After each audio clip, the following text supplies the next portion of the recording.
can hear your heartbeat. Bam, bam, bam. Everybody move your feet. Bam, bam, bam. Listen to the beat of my bam, bam, bam. You will together. Oh, bam, bam, bam. I can hear your heartbeat. Bam, bam, bam. Everybody. Bam, bam, bam. Indeed, it is a new episode of Bam. That's Boris and Matt. And weekly, the show where we talk some sports, the show where we talk some entertainment, and then at the end we combine it all to chat some sports entertainment. But Matt, this week, it is Wrestlemania week, so we're going to focus on professional wrestling. This week on a very special episode of BAM. Bonjour! How's everybody doing out there? We hope you're doing well. Boris, we're live 2 weeks in a row here on BAM. We can't be stopped. I got a list in my hand. It's a specialty episode. How you doing, big homie? I'm doing really good, man. I'm doing really good. It's, you know what?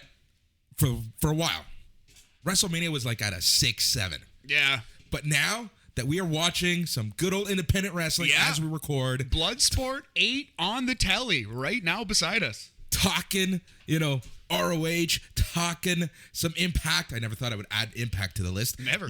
Talking some amazing AEW from last night. Awesome Dynamite show last night. I am hyped. Yeah. I'm ready. Fired up. I'm fired up. And I'm sober as a nun on a Tuesday afternoon. I'm going to change that. I am as well. We'll just crack a beer here and let's get going. Yeah, it is WrestleMania weekend. I think we're starting it early here Thursday afternoon. I do actually have to work on Friday. But Saturday's going to be a party for the BAM boys, and we're starting it early. It is the bottom 10 WrestleMania matches, the top 10 worst WrestleMania matches, however you want to call it. The best of the worst. Yes. The worst of the best. The worst of the worst. The worst of the worst.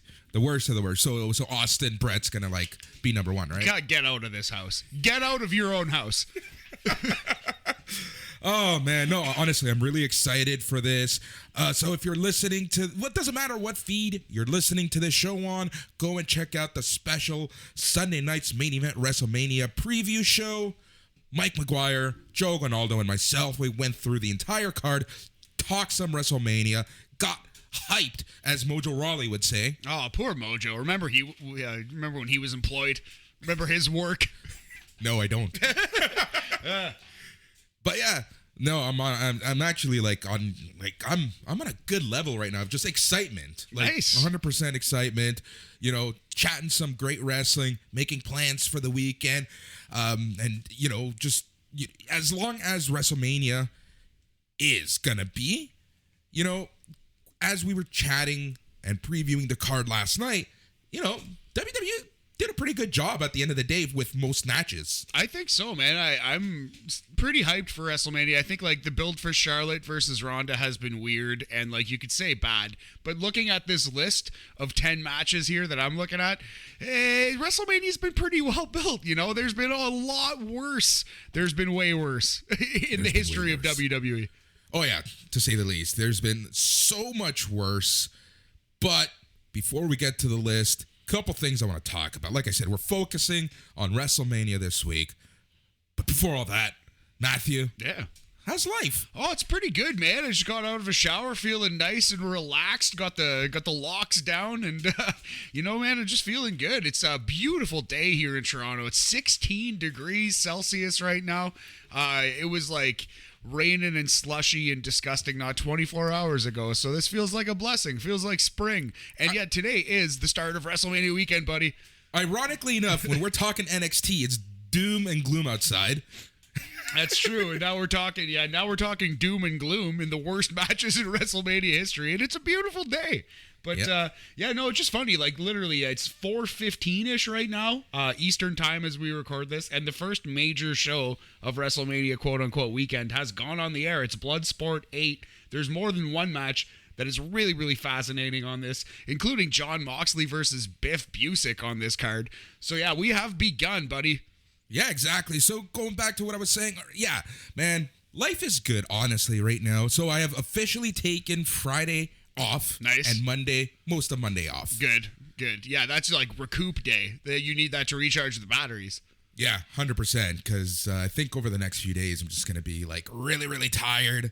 But, So making plans for WrestleMania. You know, I think I'm going to be around, so we'll be able to watch it together, have a Sweet. couple brewskis. Yeah, no, we can't go too hard. Well, you especially Sunday. Sunday, I'm going to go a little bit hard. I do work Monday, but Sunday's going to be my, enjoy WrestleMania day. Crank a few, possibly imbibe in some other substances. Nothing crazy, just things you could buy at Tokyo Smoke. But, we'll have some fun on Sunday night. Saturday, going to be clear of mind, clear of body and soul. And we're going to bring you 2 live podcasts, and that's going to be a lot of fun. But yeah, man, you got a whole meal of food to think about because you're doing Sunday as well. Yep. And on Sunday I don't know why I'm fumbling my You're words. flustered right now. I think it's hitting you how much you have to do. No, it's for me to. Whoa, what's wrong with me? I'm telling you, buddy. Anyways, what I'm trying to say is we might have a special guest on Sunday Oh. to watch some WrestleMania with us. Oh, coming by the house? Coming by the house. Oh, nice. Who is it? Oh, you just wait and see. All right. Fair enough. Yes. Is it legit Layla Hirsch?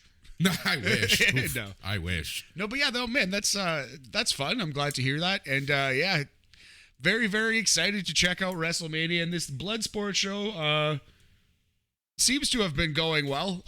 But let's focus on what we came here to do, Boris. Let's talk some of the worst matches in WrestleMania history. That's next on my list. You see, I actually made a list of stuff here. Nice, that we a can little talk itinerary. about. Yeah, look at me as I'm getting text messages. Let me turn that around. Anyways, worst of the worst, best of the worst, worst of the best. I don't know what way you want to look at it, but the BAM guys, Boris and Matt. I feel so weird when I say my own name like that. No. But regardless, we love our lists here. So we decided, because this episode is so close to April Fool's, we're going to have some fun with some bad stuff. Yeah, exactly. Put a little twist on the best of lists that you always see around WrestleMania time. Hit you with a worst of list. And it's always fun to just rant about terrible wrestling, as NXT 2.0 has taught us. So yeah. I don't know. Off the top of your head, let's just start with a little positive spin and then get into bottom 10 WrestleMania. So off the top of your head, what's one of your favorite WrestleMania matches? I'm not saying pick Rock versus Austin. What's one of those underrated, hidden gem WrestleMania matches that you actually love? So I like this match because I watched it as a kid. It was the first WrestleMania that I watched live. Whatever that meant back then, right? Right. So this is WrestleMania 7. I absolutely loved Jake the Snake versus Rick the Model Martel in the blindfold match. Nice. Yeah, but I have a soft spot for the blindfold match. Spoiler alert, it will not be appearing on the list this evening. So that might anger some people, but I know the blindfold match truthers are probably enthused about that one. No blindfold match on the bottom 10 list. I love that match too, honestly. Yeah, no, I'm not saying it's a good match. It is not. But it's a match that just stands out for me. It's a ton of fun. Wrestling. That's what wrestling is, right? Matt, remember, we are allowed to have fun when we watch wrestling. Exactly. In fact, it was the goal once upon a time. It's why we started watching it, because it was fun, Boris. Yeah, for me, I think my favorite, my most underrated maybe WrestleMania match is Jericho versus Michaels for Mania 19. That match has gotten forgotten in the intervening years because they've had such incredible matches against each other since then. Their feud was so good in 2008. People forget that their first feud in 2003 was also really good. So go back and watch Jericho HBK if you haven't seen it in a minute. That's a great one. I think we've done enough praising of WWE here, Boris. I think we've said enough nice things. All right. So let's do what everyone else does. Let's get real. Let's get to the bottom, the worst of the worst. Top 10 worst WrestleMania matches. Yes. Bottom 10, if you will. Top 10 worst, if you will. So there are a couple that I don't have on the list, but I do think we should just talk about. Let's call them off the post, if you will. Not quite in the net, not quite on the bottom 10, but man, these were notably terrible matches. We're going to start with the gimmick. John Moxley and Kenny Omega in an exploding ring match. How dare you? Is that on that list? No. First of all, it's not even in this company. Anyway, We're going to start with the gimmick battle royal, Boris. WrestleMania X7. Perhaps a match that is only avoiding the list because of Bobby Heenan's awesome commentary performance. I was hoping Bobby Heenan would get a job again after this one. Yeah, man, it's funny because I know, like, that match was pure trash, but hot garbage. Similar to the blindfold match at WrestleMania 7, there's a certain charm to that match. Absolutely, like a certain like morbid watchability to it. And Heenan's joking, and just his overall sense of humor. You get to see Okerlund and Heenan kind of be themselves, making fun of wrestling. It's just a lot of fun. It is definitely the most fun, terrible match in the history of pro wrestling. Oh, 100%. And you know, I have to ask the question to you. Do you think Sheik is still walking to WrestleMania 38? It would be so funny if they brought him in just to make an appearance. Just even like if he doesn't actually get in the ring, because that's a lot of wasted time. It'd be funny to just tie that bow and make that joke. I love it. So I would put that like in the 1-star range just because it had a morbid watchability to it.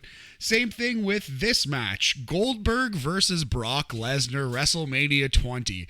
I do think that while the fans ruined it, I think they also kept it from being negative stars. Do you know what I mean? Because they did kind of give that match a certain like morbid watchability, a certain like a car crash quality. Goldberg versus Brock Lesnar was the original crowd shitting on this match. Well, I think people need to remember the situation around this match. Everyone knew that Goldberg was leaving the company. Yeah. Brock Lesnar was leaving the company. Yeah. This was both of their last matches. They were phoning it in for the last several weeks. So, you know, they had to bring someone to kind of not have it be the garbage trash. Yeah, the absolute flaming trash barge that it became. So Stone Cold Steve Austin was the special referee, ended up stunning Goldberg and Brock Lesnar. It was definitely the highlight of that match. But what people kind of forget about that was Brock Lesnar wasn't necessarily expected to leave like until close to the proceedings, like within the weekend. Like it was like the Thursday. The story broke, right, that Lesnar was leaving like very, very close to bell time, a couple days. So that entire time they thought Lesnar was going to beat Goldberg and Goldberg was going to go away, but it actually ended up that at that moment they were more mad at Brock than they were at Goldberg. So Goldberg ended up winning that match, which is funny. It is, but when you think about it, it makes sense, right? Like, this is the guy that you literally spent the past 3 years just building up. For sure. Of all the petty Vince McMahon decisions, I think I support that one the most. That one makes the most sense to me, at least. But it is just funny to see, like, they finally had a guy who could beat Goldberg clean and he couldn't say shit. And then day of the match was just like, fuck it, beat him. You just go in there and spear him. That's fine. Yeah. It's crazy because, like, you know that, like, Vince, to this day, if you breathed any sort of success in WCW, he still holds something against you. And I'm worried slightly about that for Cody Rhodes, except I do think that Vince is so delusional and cares so little about AEW that he won't even consider them. He's gonna see Cody Rhodes the way he saw Drew McIntyre, who left his company and made more of a name for himself, improved his position, and then he's gonna push him well, I think. I also still firmly believe that you're right. Yeah. But on top of that, his inner circle, who kind of understands the business and sees the business as a whole a little more, they're gonna see Cody Rhodes as, you know, the model to show the optics now. Yeah. You can jump ship from AEW to WWE and do something for yourself. Because if Cody Rhodes gets shat on, if he turns into Stardust on Sunday or Monday, and that's his career, you're never going to see anyone from AEW coming over anymore. And most importantly, MJF in 2024, of course. Exactly. So I 1,000,000% agree with you on that front, buddy. So Vince McMahon had better treat these guys with more respect than he treated Goldberg. And our last off-the-post match, our most recent match, WrestleMania 36, Orton versus Edge, Last Man Standing, Pandemic Mania. It was terrible. The fans hated it. Went way too long. I'll never watch it again, but I don't think it was like negative stars and embarrassment to pro wrestling. I just think it was a bad, overindulgent match. It was overindulgent, and I think the circumstances of it being in an empty arena and then you still manage to go to the back and make it long. and make it just last long. It went like 37, 38 minutes, if I remember correctly. Yep. Like close to 40 minutes, yeah. For like a backstage fight scene. Could have theoretically wrapped it up in 7 to 10. So, yeah, I think it was worth noting on this list, but you couldn't really include it on the list. But here we go, Boris. The bottom 10. All right, the bottom 10, here we go.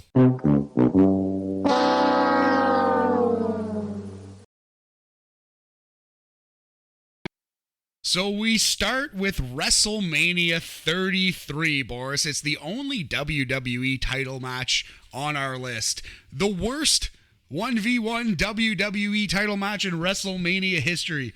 Bray Wyatt versus Randy Orton. And it hurts me. It hurts me in my heart to make this call because I love Randy Orton. I'm the original Randy Orton fan. I think he's great, and I think fans who think he sucks don't understand pro wrestling. There, I said it. Well, that's a little harsh. You like what you like. It's fair to think Randy Orton is boring. I think Randy Orton is a wrestling genius, and I enjoy his work immensely. Having said I think that, it's his attitude that people have an issue with. I think people think he's boring, and that's fine. But, like, they also have an issue with his attitude, probably.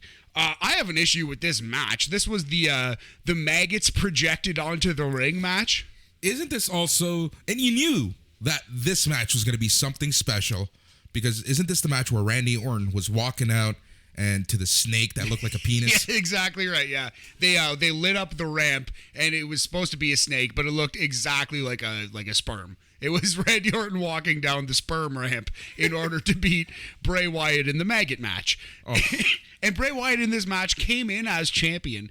And it's a terrible idea. It's a terrible thing to do, and I hated it. But at least the maggot thing could have explained why Randy Orton lost. He's like, oh, he's freaked out, got rolled up. It's a terrible finish. But to do all the maggot stuff and then have Orton just win this match clean, Bray Wyatt loses the WWE title that he won a month before and was made a loser. And guess what, Boris? It didn't work out well for Bray Wyatt in the end. Not only did Bray Wyatt lose 1 month after winning that championship, but do you remember the reaction when he won it? Yeah, in Elimination Chamber, crowd went wild because they were hoping that they would see him win the title, but they didn't expect it to ever happen, and he did get it. And they could have created a new Undertaker, a poor man's Undertaker at least. A pundertaker. Yes, indeed. But Bray Wyatt did not end up, reaching even Kane heights, even friggin', I don't know, the Leviathan heights, even Mordecai heights. No, he definitely passed Mordecai. But Bray Wyatt was a disappointment, and I think this was honestly the start of, like, the beginning of the end. Yes, the Fiend character came after and whatever, but this was proof that Vince McMahon was never going to really, like, put all his eggs in the Bray Wyatt basket. I will never forget, because this was the same night that SNME debuted, and I remember Agnew just shitting on this match. Oh man, it was terrible. Absolutely god-awful abomination. And I love Randy Orton, so like I said, it hurts me. I'm the one man in Toronto who bought a Randy Orton t-shirt with his own money. Your own money. Yes, not Randy's. Not money. Randy's, my own money, yes. All right, so number 10, Bray Wyatt versus Randy Orton, WrestleMania 33. Number 9, another match that is special refereed by Stone Cold Steve Austin. That's a big red flag. When they bring in Austin to referee a match, you know that they think, oh, this is going to suck. Yeah. We need something. We're going to Mania 27, Boris. Jerry Lawler versus Michael Cole. It could be higher, but Lawler did a really good job. Like, he was trying to work the old school Memphis Southern style. The big problems with this match is that Michael Cole controlled a lot of it, to the point where you thought, well, Cole has to lose, and then Cole won. Yep. Yeah. No, you know what the thing about this match that always got to me? The amount of attention and buildup that this match got throughout. Oh my God. What, an 18-month span? Basically, Michael Cole's heel gimmick, this was the payoff, and that started kind of like a year and a half prior, basically. You're right, man. It was like 2 years, a year and a half of every Raw, every SmackDown, Michael Cole being an annoying heel, leading up to this WrestleMania match that he won. Yeah, that was a thing. And there are 8 matches worse than this one, Boris, on the list. But yeah, so I don't have ratings for any of these matches, but they're anywhere between -1 and -5 stars, depending on how mad you are at the match at that time. Yeah. And I guess this is a good time to take a pause and say that, we did get feedback from not only SNME members, but other SNME hosts for this list. Oh, nice. Do you have any... No, I'm just saying in general, like when we thought of this concept, we kind of just threw this out, if you remember. And I know some of the matches that are on the list. Nice. Well, definitely, holler at me if you can remember any. We're going to go on to WrestleMania 10 right now. Possibly the greatest disparity from one match to another in the history of pro wrestling. WrestleMania 10 starts with Bret Hart versus Owen Hart, minimum 4.5 star, all-time classic wrestling match. It is followed, Boris, by Bam Bam Bigelow and Luna Vachon versus Doink and the Immortal Dink. Yep, I remember that. I remember. You know what's funny? I remember even as a kid, as a 9-10-year-old kid, watching this live and still needing a cigarette after that Owen Brett classic and thinking, as a child, this is trash. Not even like a Popeye cigarette, like full Camel, extra large, no filter. I'm rolling my own. Oh my God. Yeah, this was a trash barge of a wrestling match. Luna Vachon wrestling a little person. Doink the Clown as a babyface, which is a terrible, terrible character. Doink as a heel, awesome, inventive character. Like borderline intercontinental champion level, like pretty cool heel character. Doink as a babyface, absolutely useless. A literal clown. What's the point? So yeah, WrestleMania 10 mixed tag team match. Bam Bam and Luna versus Doink and Dink. Number 8 on our list of the worst matches of all time. All right. Number 7. Let's do this. Yeah, buddy. Number 7, WrestleMania 15. Big Boss Man versus Undertaker. The worst Hell in a Cell match. Why was a man hanged? What did this accomplish? What was it for? Wasn't he on like Raw the next night? Or like a couple weeks later anyway? Yep. He was. You see, this is arguably my favorite run of The Undertaker. He was really cool. And we were like, you were like 13 or 14. I was like 12 or 13. Like, yeah, it was hitting us right at the right age for like the demonic, like, and he was crucifying people. Like it was some crazy shit. Where to, Stephanie? I agree with you, man. Like I love The Undertaker, but if you look back on, he didn't have a single even maybe good match. Like there was one pay-per-view match with Ken Shamrock that I think I liked, but that's the only one that I could think of that's even good. Yeah, even his matches with Austin, like SummerSlam '98. That's decent. Actually, that's a really good match. Breakdown, him and Kane against Austin in Hamilton. That's not that good a match. It's not a good match at all. Yeah, so like by and large, his character work was good, but yeah, his in-ring was awful, and this was a slow, clubbering, punchy, kicky match. Kind of ruined the vibe of Hell in a Cell for a while, because I believe this was the 3rd or the 4th Hell in a Cell. Yeah. It was the 3rd one on pay-per-view anyway, and the first 2 were the 5-star Undertaker versus Shawn Michaels, and probably 5-star for entirely different reasons, Undertaker versus Mankind. Yep. And then there was this... Then there's this indeed. Yeah, this match bothered me on so many levels. So many levels. There's a couple levels to be bothered with. There's a few levels. Never mind with this. Like if you're a parent with your children there, you have to explain like, okay, well, I guess you have to tell them this guy's hanging there and he's not dead, and it's like, Dad, what's happening? And you have to be like, well, son, you see, Vince McMahon decided to rig up a harness, and like it's just trash. It's just dumb trash TV, and they didn't even use it to do anything with Boss Man. They didn't even use it to the end goal here was to convince you that Undertaker was evil, but he could have hit a tombstone on the floor to do that, like yeah. This is Russo at his best. Oh, just yeah, indeed, Russo at his best. Russo at his best in real life is Survivor Series '98. This is Russo at his worst. His magnum opus. Absolutely. That was the blind squirrel finding the nut. That was the clock being right twice a day, right there.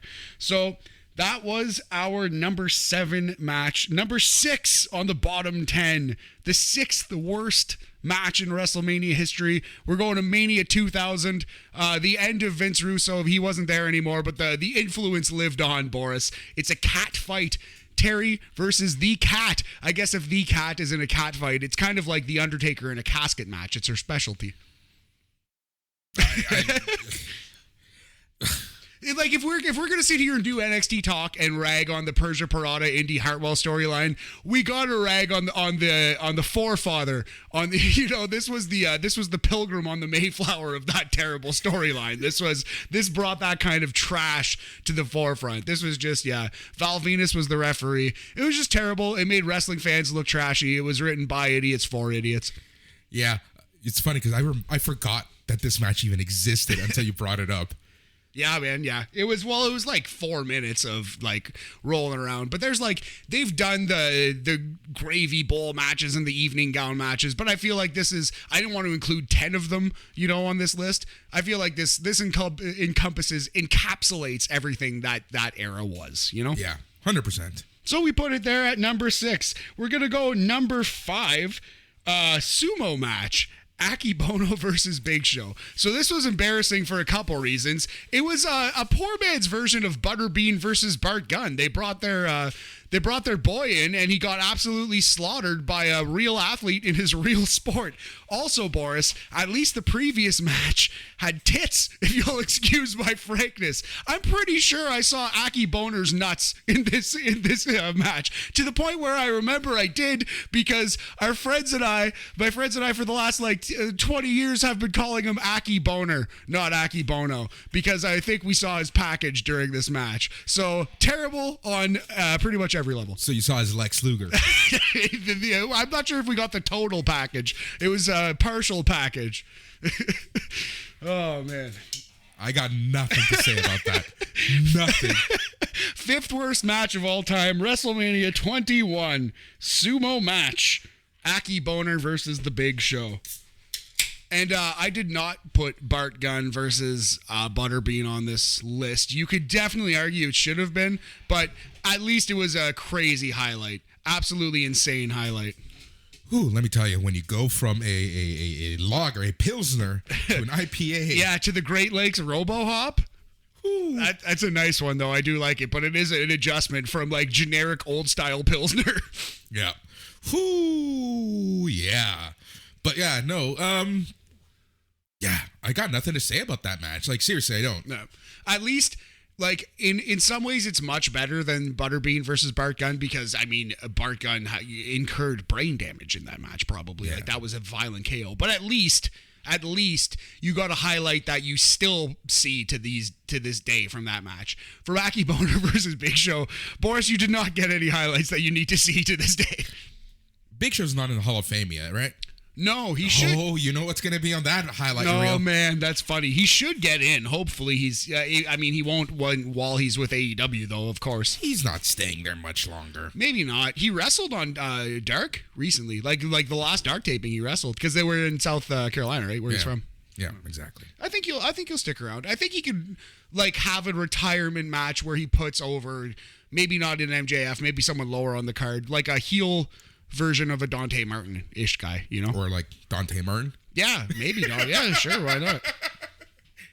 All right, Boris, we're into the top 5. Sumo match was the 5th worst. We're going to the 4th worst match in WrestleMania history. This is a boxing match that did make the list. WrestleMania 2, Mr. T versus Rowdy Roddy Piper. And spoiler alert, we're going to hear from Piper again on this list, buddy. But for now, let's talk about the worst fake boxing match ever in pro wrestling. You see, I watched this much later than when it Of course, happened, obviously. I was 1. I was not born. I don't even think I was even 1. It doesn't matter. So when I watched this, I thought it was cool. I remember when the anthology VHSs came out. Yeah. I watched it again. Oh, yeah, man. terrible. This to me is like the absolute textbook definition of a negative 1-star match, because it's pretty embarrassing. It's like It's really, really bad. It's an embarrassment to pro wrestling, but it's not the worst thing I've ever seen in media. Like, it does have like a watchable charm. It's a chaotic scene. Roddy Piper is like a crazy man. Mr. T is so winded. It's actually like funny. It's got that morbid watchability that we're talking about. Yeah. There's so much about WrestleMania 2 that's just so forgettable. Yeah. Very, very strange show. It was, I never really realized this until I went back and listened to like the Lapsed Fan Dave Meltzer podcast, which if you haven't heard those, you have to listen to them. They're so, so great. But he had mentioned that the entire reason that they did this was because there was like a joint Starcade, right? From, I believe it was Atlanta and Greensboro. I might be wrong about that. But it was, there was like the Starcade that came from 2 cities. So Vince wanted to prove that he was even better than the NWA. So 3 cities from 3 different time zones, like all across the 3 biggest markets in the United States. Makes a lot of sense if you're Vince McMahon, but there's a reason why he only tried it once, because it did not work. It was a disaster. Dude, anytime they've tried multi-venue shows, it's never worked. Do you remember that Raw anniversary? Yeah, I do. Yeah, exactly, man. Even to some extent, the Nitro Raw thing with Shane McMahon was like kind of weird. And sorry, Matthew Smith. Yeah, apologies to Matthew Smith. But Nitro that night suffered, I think, greatly from that concept. So, you know what would be interesting is now in 2023, 2024, 2025, with all the technological advancements, and rather than doing like a 2-day Mania, what if they did a 1-day Mania from 3 locations that took 10 hours? Well, so I was talking to this with someone, and I was telling her that like probably one day we're going to see them doing like, you know, part 1 of WrestleMania in the UK and then part 2 of WrestleMania here in North America, kind of like how Live Aid was. Yeah, that's a great idea. And then they can have like a Phil Collins going from place to place, right? Debatable. I don't know Not if the Phil Collins. Have you seen Phil Collins lately? No, I haven't. Oh, he's looking rough. Oh, poor Phil Collins. All right, so that is number 4 on our list. Number 3, worst match in WrestleMania history, the Miss WrestleMania Diva Battle Royal for Mania 25. What a missed opportunity. I knew this was going to be on the list. I was expecting it actually to be number 2, to be 100% honest. It was close. I wrestled with this in number 2. It was tough. I flipped and flopped them a couple times. I don't know where, I don't know how, I don't know why. I recently watched this, and it's more embarrassing now. Oh, yeah. Than it was then. And it was terrible then. Like, so they bring in a lot of legends, a lot of old women's wrestlers. Don't give anyone an entrance. Barely announce that they're even there. They come down the ramp to Kid Rock singing some nonsense. And the Battle Royal, the Miss WrestleMania Battle Royal, the 25th anniversary, celebrating the history of the women's division, is won by Santino Marella in drag. I love Santino Marella. We are Toronto boys who have seen Destiny. Obviously, we love Santino Marella. Big Santino Marella fans here on the podcast. That was fucking embarrassing and terrible. Yeah. Oh, yeah. I think he'd probably tell you that himself. Probably. Yeah. Probably.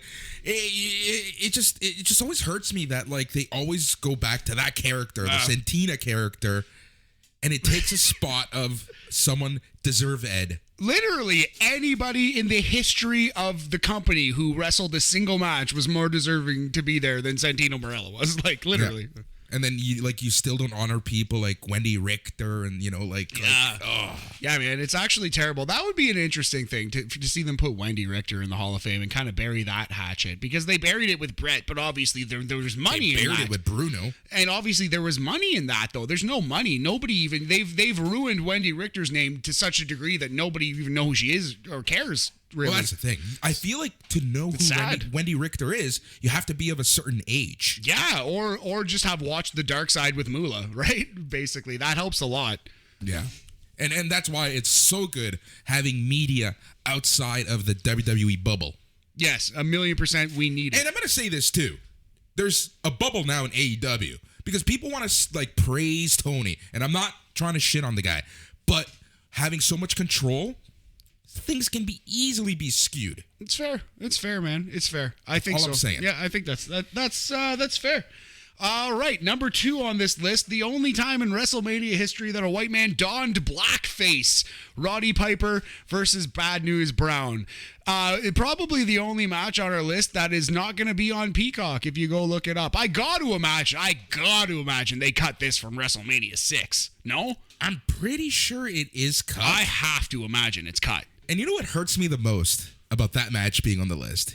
What's that? You can see the building from our place. You can. Yeah, man. I love WrestleMania 6, and I like Roddy Piper. I like Bad News Brown too, but like, yeah, you can't defend this. Like, and the thing is, he wasn't doing it in an Always Sunny, the joke is on me, like I'm a bad person because I'm wearing blackface. He's the baby face in blackface. He's doing it to get under Bad News Brown's skin, and you're supposed to like him for doing it. And then not only did he do that, but then when you hear the stories, how he got ribbed, he basically had to wear that through the airport here in Pearson. Which is like, that's like good for him in a way. Like, fuck you, buddy. Like, if you're gonna do that, you kind of, Piper kind of deserved that one. Yeah. I remember WrestleMania 6 so clearly, just because I will like that.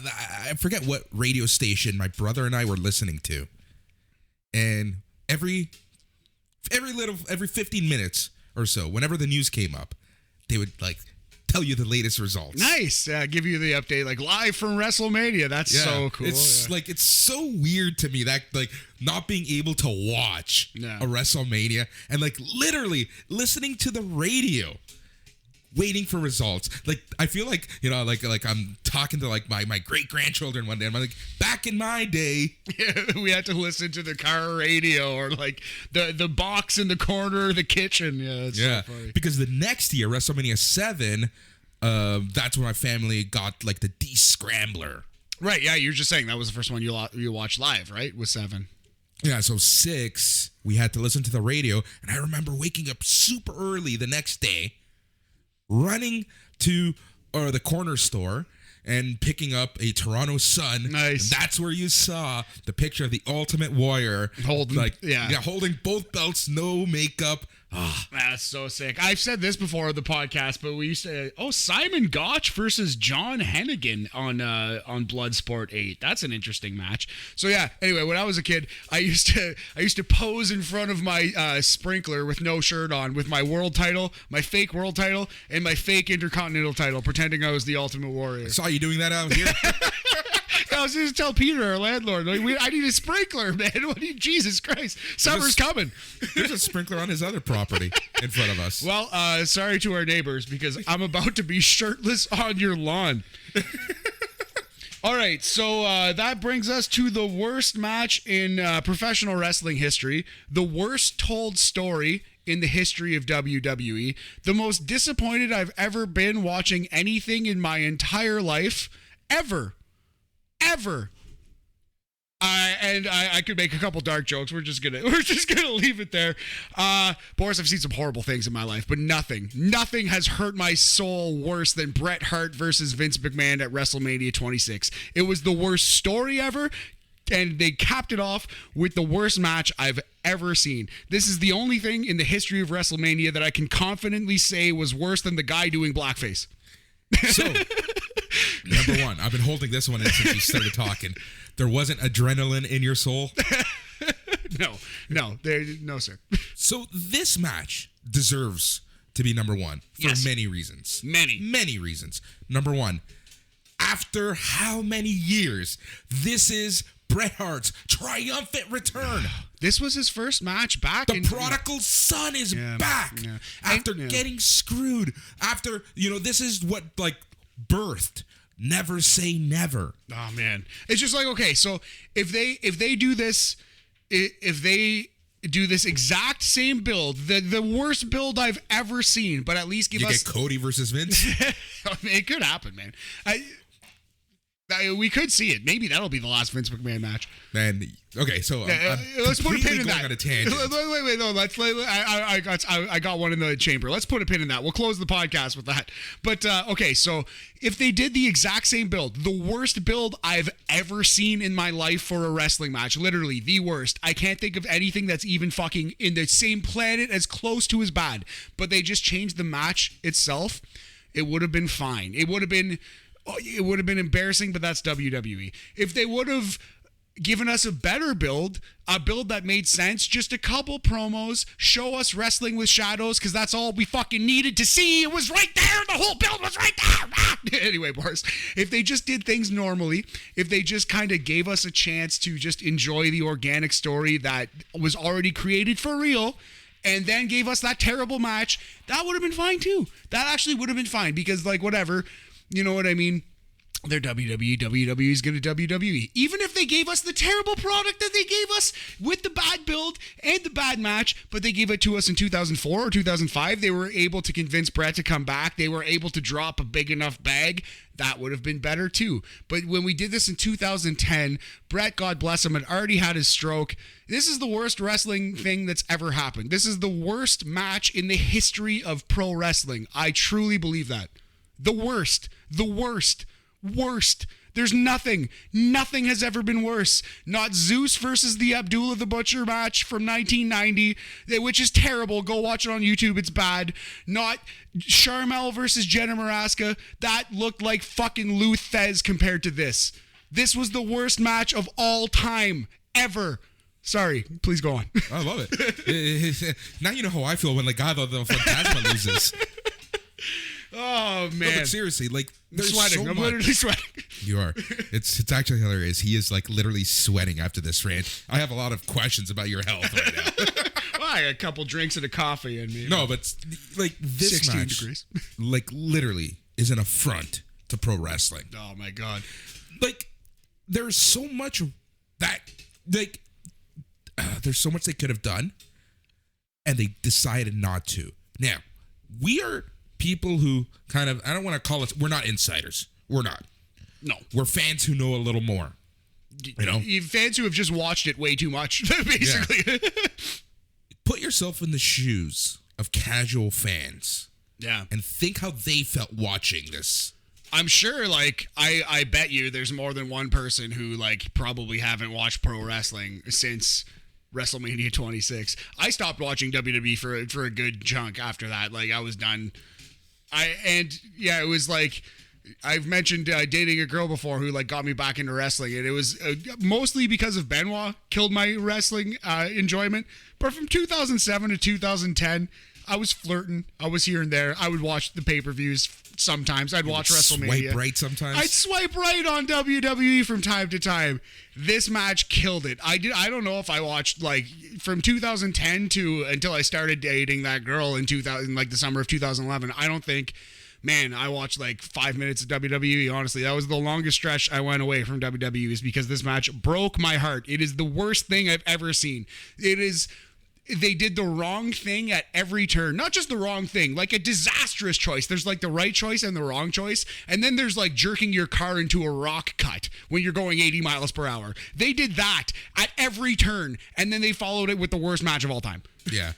Everything about this, from the build-up to the story to the excellence of execution. Thank you. Just everything about this match is just embarrassing on so many levels. It just, yeah, if you're really unfamiliar with the layout, it was like Vince McMahon tried to make himself into the sympathetic baby face at the end of the day, and he had all the bullies from the Hart family all came and ganged up on him. And I don't know, maybe you were supposed to read it as like a cathartic victory if you were a Hart fan, if you're a Canadian, but I'm a Hart fan, I'm a Canadian. That is not the way that it came across. Not at all. It just came off so bad. And it's crazy to think that Brett stuck around. Didn't he become U.S. champ after this? I think he did. He won the U.S. title, yeah. And, like, they did some stuff. He was in, like, the weird SummerSlam Nexus tag match. He had a couple more matches. And, like, again, like, I wish they could have gotten him earlier, but that's not his fault, Brett's fault, or even WWE's fault. That's just circumstance. Maybe he wasn't ready mentally, physically, emotionally to come back until he had that health issue. You know what I mean? Maybe that was part of him kind of burying the grudge. So who knows? But man, I just wish, like, if you did that feud, that build, and that match 1,000 times, 999 times it goes better than the one we got. We got the absolute worst case scenario disaster. Yep. And the match itself was shit.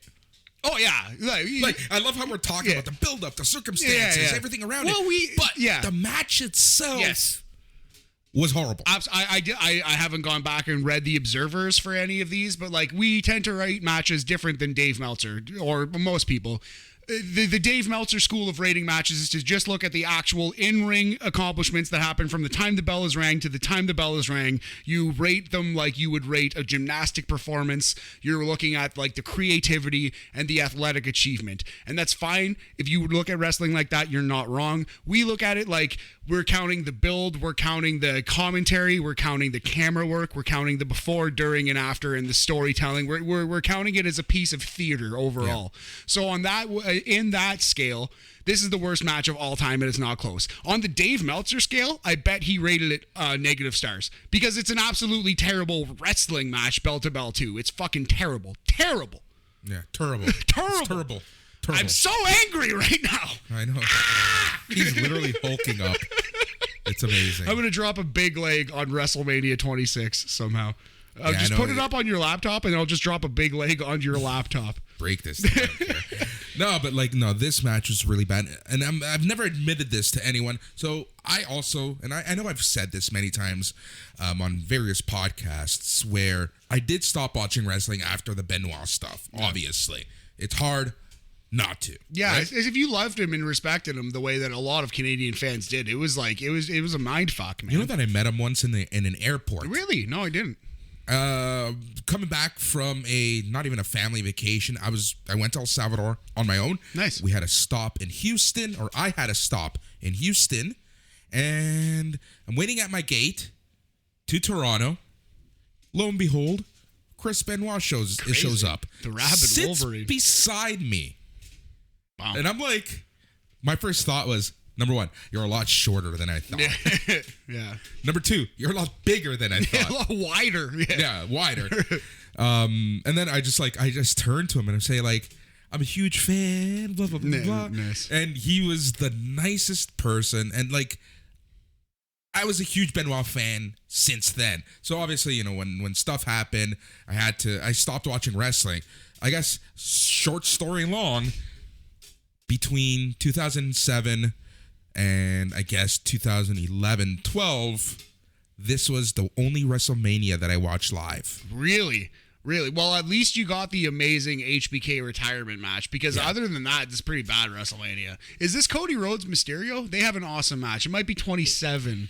I don't remember. They have actually a really good match, but 26 sucks. 26 is a bad Mania, except for the awesome, like, possibly 5-star main event. Yeah, no, man. Oh, this match, it's so embarrassing. You just bring up, like, weird memories, too, because, like, even around, like, when this was 2010, right? Yes. Yeah, 2010 and 2011 are just personally horrible years for me. Oh, that's funny. They were good years for me. I actually, I had a lot of fun and grew in 2010, 2011, I believe. But, yeah, man, good years for me, but, bad years for the professional wrestling business, I'll tell you that. Well, yeah, there you go. You know what's funny? I'm going to tell you what's funny.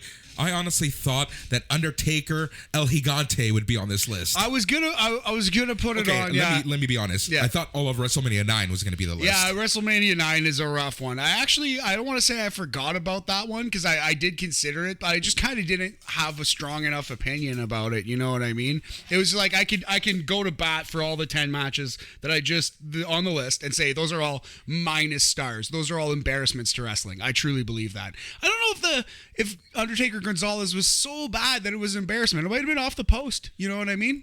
Okay. You're not even going to add Hulk Hogan, Yokozuna? Oh, that's interesting. That probably belongs on our list, Boris. That's a really good call, buddy. That might be an oversight. Not the Brett Yokozuna part. No, yeah, exactly. That's kind of embarrassing to pro wrestling and fans, and it hurt us in our hearts. But can you imagine on Sunday, when Brock Lesnar gets screwed out of the belt, Cody Rhodes comes out and he plays the part of Hulk Hogan. Oh man! So what do you think? How do you feel Cody Rhodes' WWE tenure is going to go? Do you think he will wrestle Vince McMahon? Do you think he'll win a world title? Where's he going? Okay, so personally, I think he's gonna have a good run. Yeah, because he is optics-wise, he is the first person to jump ship. Which, by the way, I got that right in our BAM list of predictions. Yeah, craziest predictions. Yeah, that is funny. Man, Now, that might be the only one that's come true so far. Yeah. Now, here's the craziest part. So I think he's going to be treated well in the grand scheme of things, whatever that means in wrestling, right? I have a friend, not going to say who, and I know they're listening. I know they listen to the show. Okay.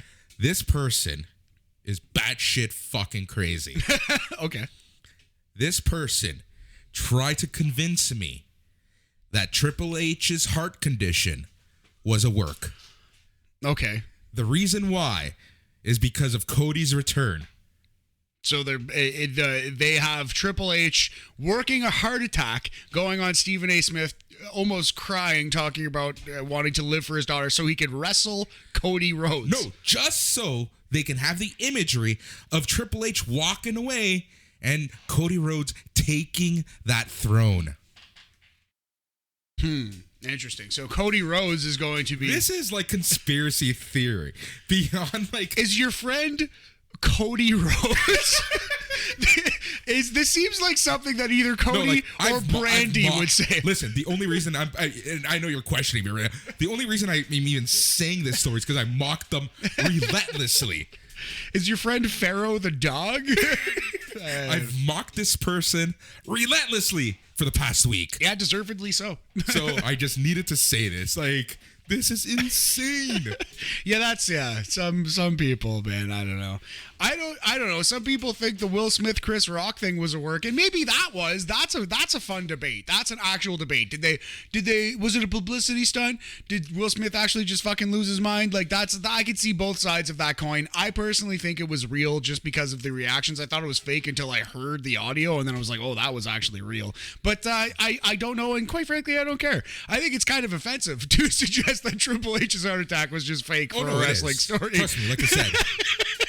The only reason I bring it up, the only reason I bring it up is because I've already made fun of this person offline. Yeah, that is insane. And I've given this person the what's up. Is it our truth? No. But yeah, man, there's so many like bad matches when you think about WrestleMania, but like, you know, and this is kind of how I wanted to end the show regardless. So this is a perfect segue. You know, we shit on WWE. Rightfully so. They deserve to be. Just did a big old coiler on WWE, steaming poop. You know, but regardless, WrestleMania weekend will always be the Super Bowl, the granddaddy, the grand poobah, the big party of wrestling. Yes, sir. Yeah, absolutely. It is the Super Bowl. It is the Stanley Cup final. And it's wrestling fan... you know, it's the most wonderful time of the year. It's amazing, man. No, it really is. And that's the thing, right? Like, you know, we shit on WWE, and even this year, I don't care what a lot of people say. I say 90% of people who crap on WWE are going to end up watching WrestleMania. You know, there's tons of other products that you can watch. At the end of the day, watch what you want, enjoy what you want, enjoy and have fun. Because, Matt, like I've always said on BAM especially, wrestling is for fun. Man, it's just supposed to be fun. It's just, you know, it's just a bunch of people in costumes pretending to fight, going out there, risking their health for your amusement.